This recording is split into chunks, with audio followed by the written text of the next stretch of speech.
와, 진짜 대박. 또 하나의 팬 가설이 현실이 됐네요. 피거랜드 갈린과 검은 수염이 영혼의 존재와 관련된 특별한 종족이고 피거랜드 가문이 언더월드를 조종하고 있었다니. 애초에 피거랜드 가문은 갈린이 갓벨리에서 자신의 아내와 아들을 맡겼던 가문이었다고 합니다. 1159화에서 갈린이 임님께서 분명 좋아하실 진실을 발견했다고 했는데 그게 바로 피거랜드 가문이 숨어있던 섬이었던 거죠. 그래서 3년마다 열리는 인간 사냥 게임을 고작 1년 전에 열렸음에도 불구하고 올해 당장 이 섬에서 하자고 조급하게 허락을 구했던 겁니다.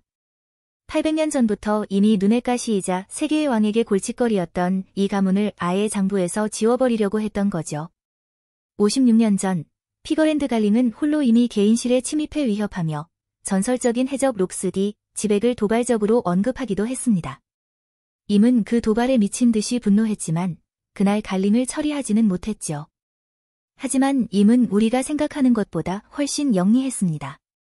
그는 갈린을 죽이지 않고 그가 아내와 아들을 가질 때까지 감시하다가 갓벨리로 보냈습니다. 그렇게 갈린이 숨겨왔던 피거랜드 가문의 본거지가 결국 발각된 겁니다. 인간 사냥 게임을 이용해 임에게 골칫거리였던 벌집을 통째로 태워버리는 것, 완벽한 계략 아니겠어요? 하지만 정말 그랬는지는 아직 확실치 않죠. 갈린 본인이 38년 전 피거랜드 가문의 전멸을 유도했지만 안타깝게도 살아남은 이들이 있었습니다. 그리고 지금 이미 경계하는 이름이 바로 검은 수염이죠. 이번 1160화는 정말 역대급입니다. 피거랜드 가문, 운명의 섬에 있던 거물급 인물들, 그리고 엄청난 떡밥들에 대해 더 많이 알게 될 겁니다. 이번 스포일러에서 주목할 만한 정보는 다음과 같이 8가지입니다. 첫째, 갓벨리 사건은 모든 원피스 팬들이 아는 초대형 떡밥이죠. 워낙 오래전부터 언급됐고 심지어 극장판으로 만들어달라는 팬들도 있었으니까요. 갓벨리는 전설적인 해적들이 아주 중요한 것들을 놓고 다투었던 운명의 섬입니다. 그리고 이제 우리는 그 보상이 무엇이었는지 정확히 알게 되었습니다.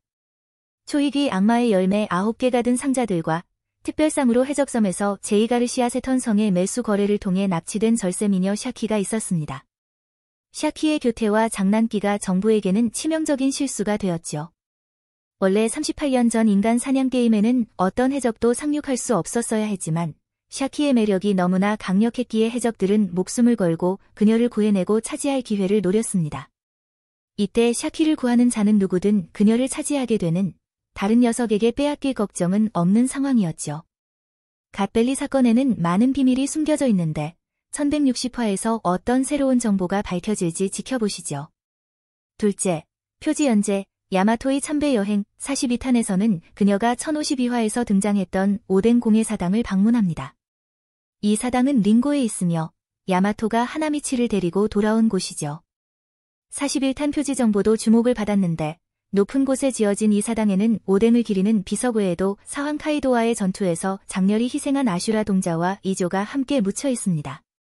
여기서 또 어떤 새로운 정보가 나올까요? 셋째, 1160화 초반 피거랜드 가문이 바로 에그헤드에서 소개된 특별한 종족, 버커니어족이라는 사실이 밝혀집니다. 동시에 지니의 모습도 이번 화에서 확인되었는데 곱슬머리를 한 아름다운 여인이라고 합니다. 어떤 팬은 검은 수염의 삼촌이 호날두, CR7라는 말까지 하던데 진짜 뜬금없네요. 일부 번역본에서 지니가 고유명사로 처리되지 않아 지저분한 여자로 오역되기도 했는데 여러 버전을 비교해서 정확하게 확인하시는 게 좋습니다.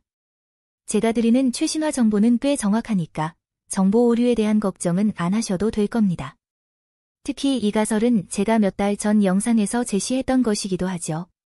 오다 작가가 버커니어족의 진짜 능력을 모호하게 다루고 있다고 느꼈기 때문입니다.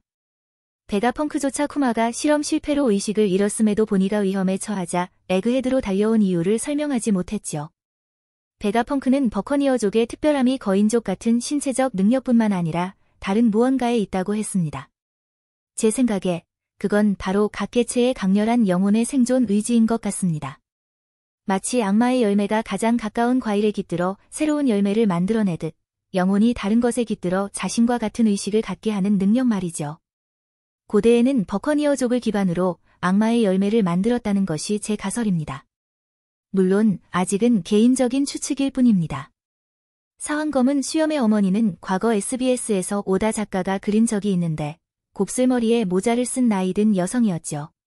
1160화에서는 피거랜드 갈링의 아내이자 티치의 어머니인 지니의 젊은 시절 모습이 구체적으로 공개될 것입니다. 넷째, 샹크스와 샘록의 어머니가 드래곤에게 두 아들의 미래를 부탁합니다. 1159화 마지막에 드래곤은 붉은 머리 여인을 발견했고 그녀에게 모든 사정을 듣고 갓 벨리의 진실을 이해했을 겁니다. 그때서야 그는 해군에게 주어진 임무가 얼마나 저주받을 일이었는지 깨달았겠죠. 그 순간 그들은 천룡인들이 용서받지 못할 죄를 저지르는데 무심코 가담한 셈이었습니다. 드래곤은 그녀가 지난 화에서 그놈이라고 언급했기 때문에 샹크스와 샘록이 신의 기사단 사령관 갈링의 아들이라는 사실을 분명히 알았을 겁니다. 당연히 그놈의 정체를 밝혀야 드래곤이 아이들을 갈링의 소나귀에서 지켜낼 수 있었겠죠. 붉은 머리 여인에게서 인간 사냥 대회의 진실을 듣고 드래곤은 저항의 불씨를 지피기 시작한 거죠. 다섯째, 천룡인들이 인간 사냥 게임을 시작합니다. 한 천룡인이 버커니어족 희귀종으로 높은 점수가 걸린 쿠마를 쏘려던 순간 드래곤이 먼저 그 천룡인을 쏴 쿠마를 구합니다. 이 장면은 팬들에게 샤봉디 제도 경매장에서 루피가 하치를 지키던 때를 떠올리게 하죠. 차를로스 성이 하치를 총으로 쏘려 하자 루피가 그의 코뼈가 부러질 정도로 얼굴을 뭉개버렸죠. 역시 그 아버지의 그 아들. 사악한 쓰레기들에게는 자비가 없습니다. 드래곤의 행동은 본능적으로 터져나온 인간애였습니다. 그는 부당하게 사냥당하는 무고한 이를 동정했던 거죠. 노예를 죽이는 대신 노예 주인을 쐈고 이로써 드래곤은 정부에 용서받을 수 없는 중죄를 짓게 됩니다. 몽키 가문, 아들 루피는 천룡인을 패고 아버지 드래곤은 천룡인을 쏘고 할아버지 가프는 천룡인을 쓰레기 취급하는 것 외에 아직 인상적인 모습을 보여주진 않았죠. 이제 가프가 갓벨리에서 그 빌어먹을 천룡인 놈들을 쓸어버리는 모습까지 보여준다면 이러니 3대째 먼치킨 소리가 나오는 거죠. 여섯째, 1096화에서처럼 록스 해적단, 로저 해적단, 그리고 가프가 이끄는 해군이 갓벨리에 상륙하는 장면이 다시 등장합니다. 왜 다시 그렸을까요? 록스 해적단의 핵심 멤버 몇몇이 빠져 있었기 때문일 겁니다. 1096화에서는 명왕 레일리가 록스 해적단의 주요 인물들 사이에 보이지 않았지만 1159화에서는 그가 시키와 함께 샤키를 지켜보고 있었죠. 시키는 흰 수염과 여유롭게 술판을 벌이고 있었고요. 몇몇 분들이 이전 영상 댓글로 언급해주셨던 악마의 손 같은 더 많은 인물들을 볼 수 있기를 기대해봅니다. 일곱째, 38년 전에 거의 모든 신의 기사단 멤버들이 모습을 드러내고 한 명 한 명 자세히 소개됩니다. 그들은 자신의 능력을 사용해 이 짐승 같은 사냥에 참여하는데 그중 셰퍼드주 피터성은 악마의 열매 능력으로 저항할 힘조차 없는 무고한 아이들을 살해하는 모습을 보였습니다. 또한 머리에 뿔 2개가 달린 예티처럼 생긴 신의 기사단원도 보였습니다. 세계 정부를 세운 20개국이 후대의 다른 종족과 피가 섞였는지는 불분명하지만 이 생명체는 평범한 인간과는 전혀 달라 보입니다.